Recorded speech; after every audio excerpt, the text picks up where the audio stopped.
BTV देख रहे सभी दर्शकों का स्वागत। मैं हूं लवदी बडियाल। बुलेटिन की शुरुआत करते हैं हेडलाइंस के साथ। चुनावी प्रचार के दौरान गुरुद्वारों पर विवादित टिप्पणी करने वाले बीजेपी नेता संदीप दायमा ने सिख समुदाय से मांगी माफी। मराठा आरक्षण की मांग को लेकर 25 अक्टूबर से अनशन कर रहे मनोज जारंगी पाटिल ने अनशन किया खत्म। बनारस हिंदू विश्वविद्यालय आईआईटी कैंपस में एक छात्रा से मोटरसाइकिल सवार 3 बदमाशों ने की बदसलूकी। कर्नाटक में जीका वायरस को लेकर स्वास्थ्य विभाग ने हाई अलर्ट किया जारी। अब खबरें विस्तार के साथ। राजस्थान के तिजारा विधानसभा में चुनावी प्रचार के दौरान गुरुद्वारों पर की गई विवादित टिप्पणी पर पंजाब में विरोध के बाद बीजेपी नेता संदीप दायमा ने माफी मांग ली है। इसके साथ ही उन्होंने गुरुद्वारे में आकर माफी मांगने की भी बात कही है। दरअसल राजस्थान में विधानसभा चुनाव होने वाले हैं। भाजपा की रैली के दौरान मंच से संदीप दायमा ने गुरुद्वारों को नसूर कहा। इतना ही नहीं, गुरुद्वारों को खत्म कर देने की बात भी कही। इस महारैली में यूपी के मुख्यमंत्री योगी आदित्यनाथ भी मौजूद थे, जो कि इस बयान पर तालियां बजाते हुए नजर आए। इसके बाद सिख समाज ने इसका विरोध शुरू कर दिया। श्रोमणी गुरुद्वारा प्रबंधक कमेटी के सचिव गुरचरण सिंह गरेवाल ने विरोध करते हुए सनातन धर्म के लिए सिखों की कुर्बानियों तक को याद करवाया। अकाली दल के अध्यक्ष सुखबीर बादल ने भी भाजपा का विरोध किया। बढ़ते विवाद को देख भाजपा सिख नेताओं ने भी संदीप दायमा को इसके लिए माफी मांगने की बात कही थी, जिसके बाद उन्होंने माफी मांगी है। महाराष्ट्र में मराठा आरक्षण की मांग को लेकर 25 अक्टूबर से अनशन कर रहे मनोज जारंगी पाटिल ने 2 नवंबर को अनशन खत्म कर दिया है। जारंगी ने महाराष्ट्र सरकार को मराठा आरक्षण लागू करने के लिए 2 जनवरी 2024 तक का अल्टीमेटम दिया है। उधर हड़ताल खत्म करने के बाद कुछ घंटे बाद ही सीएम एकनाथ शिंदे ने जारंगी से मुलाकात की है। उन्होंने आश्वासन दिया है कि आरक्षण लागू करके सभी जरूरी काम किए जा रहे हैं। आरक्षण के कानूनी पहलुओं पर काम करने के लिए बनाई गई जस्टिस शिंदे कमेटी का विस्तार होगा। किसी भी समुदाय के साथ धोखा नहीं किया जाएगा। बनारस हिंदू विश्वविद्यालय आईआईटी कैंपस में बुधवार की रात दोस्त के साथ घूम रही आईआईटी की एक छात्रा से मोटरसाइकिल सवार 3 बदमाशों ने बदसलूकी की और निर्वस्त्र कर वीडियो भी बनाया। इस घटना के बाद आरोपी कैंपस के हैदराबाद गेट से फरार हो गए। रात में हुई घटना से छात्र छात्राएं बेहद नाराज हैं।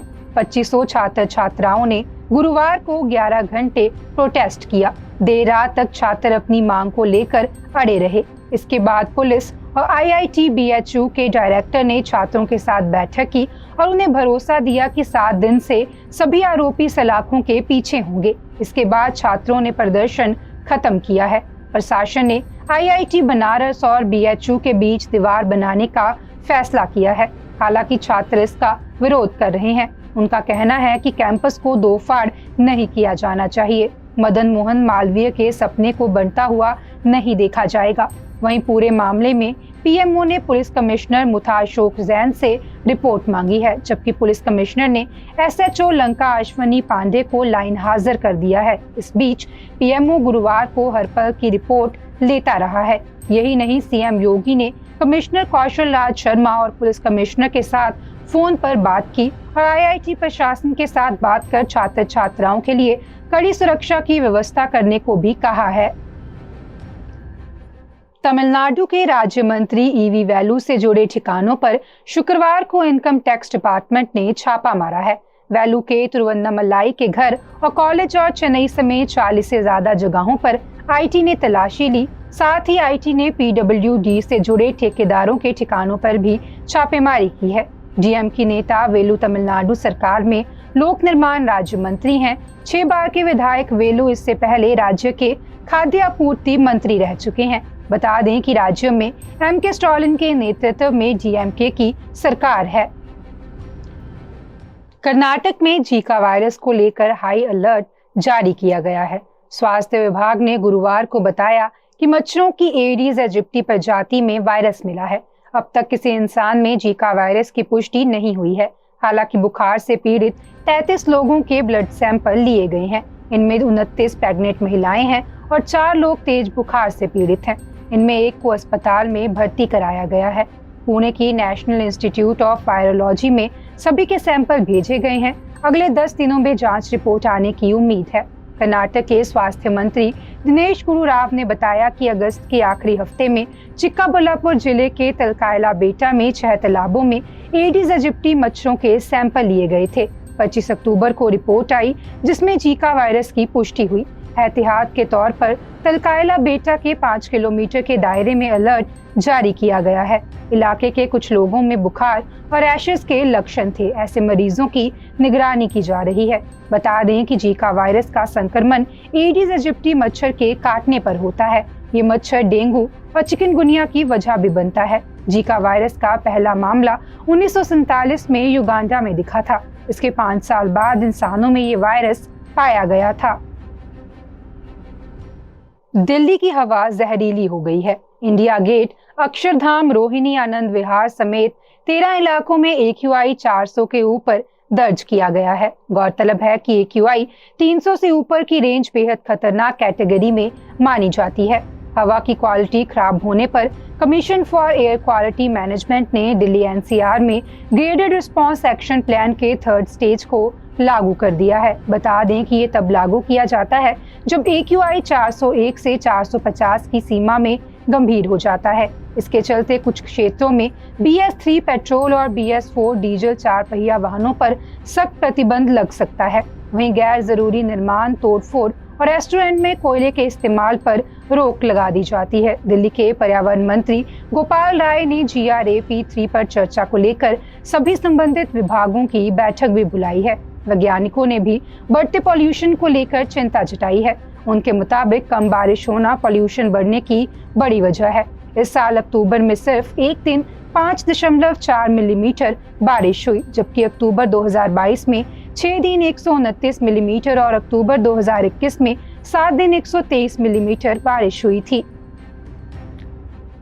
बिहार के छपरा में शुक्रवार को गायत्री यज्ञ के दौरान भगदड़ मच गई।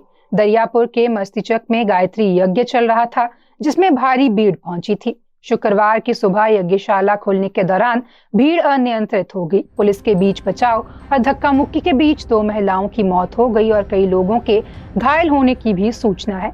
यज्ञ समिति के अनुसार मस्तिचक में भारत का सबसे बड़ा गायत्री महायज्ञ का आयोजन किया गया। 251 कुंडीय महायज्ञ में सम्मिलित होने के लिए पड़ोसी देश नेपाल और अन्य जगहों से भी श्रद्धालु आए हैं। 4 दिन के अनुष्ठान को लेकर 6 महीने से इसकी तैयारी की जा रही थी।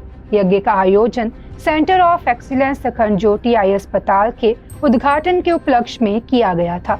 सेंटर ऑफ एक्सीलेंस उत्तर भारत का सबसे बड़ा आंखों का अस्पताल है। साथ ही ग्रामीण क्षेत्र में विश्व का एकमात्र इतना बड़ा अस्पताल है।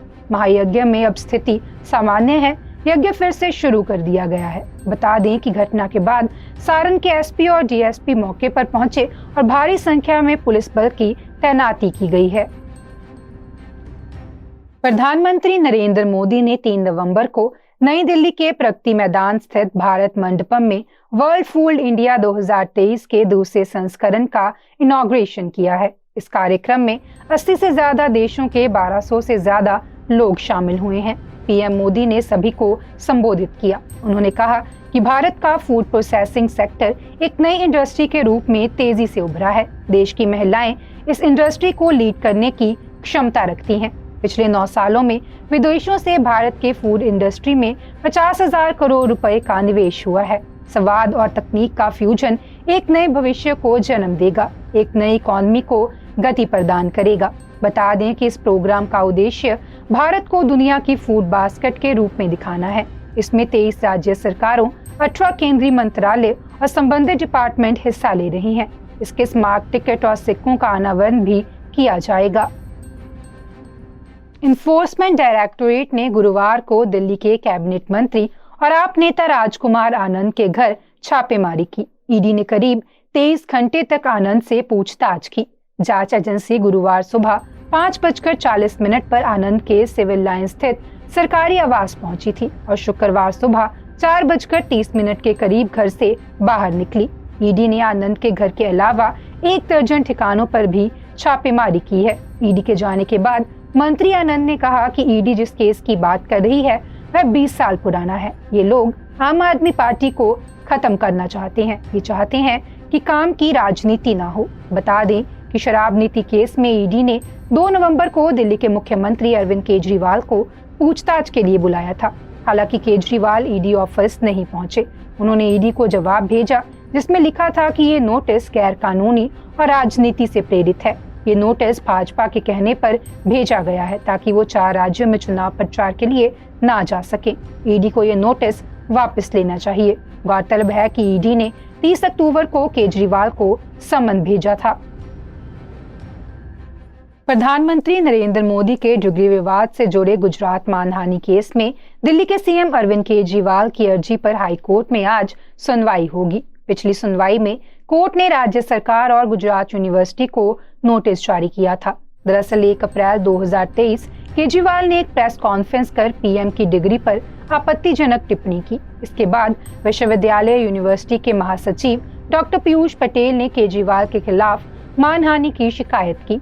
कोर्ट ने मामले में दिल्ली सीएम और संजय सिंह के खिलाफ समन जारी किया। इसे केजरीवाल ने सेशन कोर्ट में चुनौती दी, लेकिन सेशन कोर्ट ने तमाम दलीलों को खारिज कर दिया था। इसके बाद दोनों नेताओं ने हाई कोर्ट का रुख किया है। पिछली सुनवाई में सीएम केजरीवाल और संजय सिंह की तरफ से सुप्रीम कोर्ट की वकील रेबेका जॉन ने दलील दी थी कि गुजरात यूनिवर्सिटी का गठन राज्य सरकार ने किया है। ऐसे में यूनिवर्सिटी स्टेट में आती है और स्टेट की कोई मानहानि नहीं होती है। दूसरी दलील ये है कि मानहानि का केस ही नहीं बनता। इससे तीसरी अहम दलील ये दी गई है कि यूनिवर्सिटी की तरफ से जिन्होंने मानहानि का केस किया है वह प्रॉपर और लीगल नहीं है। आज के बुलेटिन में फिलहाल इतना ही। आप देखते रहें BTV, be positive, be yourself.